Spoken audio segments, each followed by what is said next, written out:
अस्सलाम वालेकुम students, hope you all will be fine. आज हम देखेंगे relative atomic mass and atomic mass unit को। उसके लिए पहले हमें एक कॉन्सेप्ट का पता होना चाहिए, दैट इज़ आइसोटोप्स। तो पहले हम बेसिकली आइसोटोप्स को समझते हैं। आइसोटोप्स वो एलिमेंट्स जिनका मास नंबर डिफरेंट होता है बट उनका एटॉमिक नंबर सेम होता है, आइसोटोप्स कहलाते हैं। अब इस बात को समझें, मास नंबर क्या होता है? Number of protons and neutrons. अब हमने कहा कि उसका एटॉमिक नंबर सेम है, यानी कि उसके नंबर ऑफ प्रोटॉन्स तो सेम है, तो वो किस में डिफर करेंगे? नंबर ऑफ न्यूट्रॉन्स में।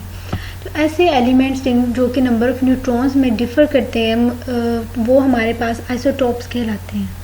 तो अगर हम एग्जांपल देखें, ये हमारे पास कार्बन 12, कार्बन के 3 आइसोटोप्स होते हैं, कार्बन 12, कार्बन 13, कार्बन 14। इन सब का एटॉमिक नंबर सेम है, इन सब के पास 6 प्रोटॉन्स हैं, बट ये नंबर ऑफ न्यूट्रॉन्स में डिफर कर रहे हैं। कार्बन 12 के पास 6 न्यूट्रॉन्स हैं, कार्बन 13 के पास 7 न्यूट्रॉन्स हैं, जबकि कार्बन 14 के पास 8 न्यूट्रॉन्स हैं। तो बेसिकली आइसोटोप्स वो एलिमेंट्स हैं जो नंबर ऑफ न्यूट्रॉन्स में डिफर कर रहे होते हैं या मास नंबर में डिफर कर रहे होते हैं, बट उनका एटॉमिक नंबर सेम होता है। इस बात को आपने याद रखना है। नेक्स्ट हम चलते हैं हमारे आज के असल टॉपिक की तरफ, जो है हमारे पास रिलेटिव एटॉमिक मास। अब रिलेटिव का मतलब होता है एज कम्पेयर टू। अब हमने इस डेफिनेशन को सिर्फ पढ़ना नहीं है बल्कि समझना भी है। तो अब हमारे पास क्या है, ये एटम का वो मास जो कंपेयर करके निकाला जाता है वो रिलेटिव एटॉमिक मास कहलाता है। ये सिंपल वर्ड्स में इसकी डेफिनेशन है। ये बुक में बड़ी कॉम्प्लेक्स सी, मतलब बच्चे कंफ्यूज रहते हैं, लेकिन सिंपल आपको अगर समझना है तो एटम का वो मास जो हम कंपेयर करके निकालते हैं। क्या यहाँ पे कोई स्टैंडर्ड है जिसके साथ हम कंपेयर करते हैं? जी बिल्कुल, वो है हमारे पास कार्बन 12 आइसोटोप। अब क्यों हमने कार्बन 12 को चूज़ किया? Because of its stability. ये बहुत ज़्यादा स्टेबल है, जो चीज़ स्टेबल होगी वो ज़्यादा अबंडेंटली एग्जिस्ट करेगी। फॉर एग्जाम्पल कि अगर हमारे पास 100 एटम्स है कार्बन के, तो उसमें से 99% एटम्स जो होंगे वो कार्बन 12 के होंगे, और इसका जो मास है दैट इज़ 12.00 AMU। AMU को हम बाद में डिस्कस करेंगे। अब हम कैसे कंपेयर करके निकालते हैं? फॉर एग्जाम्पल ये हमारे पास एक तराजू है, इसके एक पलड़े में हम रख देते हैं कार्बन 12 का एटम, और दूसरे पलड़े में रख देते हैं हम वो एटम जिसको हमने कंपेयर करना है कार्बन 12 के साथ और उसका मास निकालना है। फॉर एग्जाम्पल इधर हम रख देते हैं हाइड्रोजन, और इधर हमारे पास कार्बन 12 का एलिमेंट एटम पड़ा हुआ है।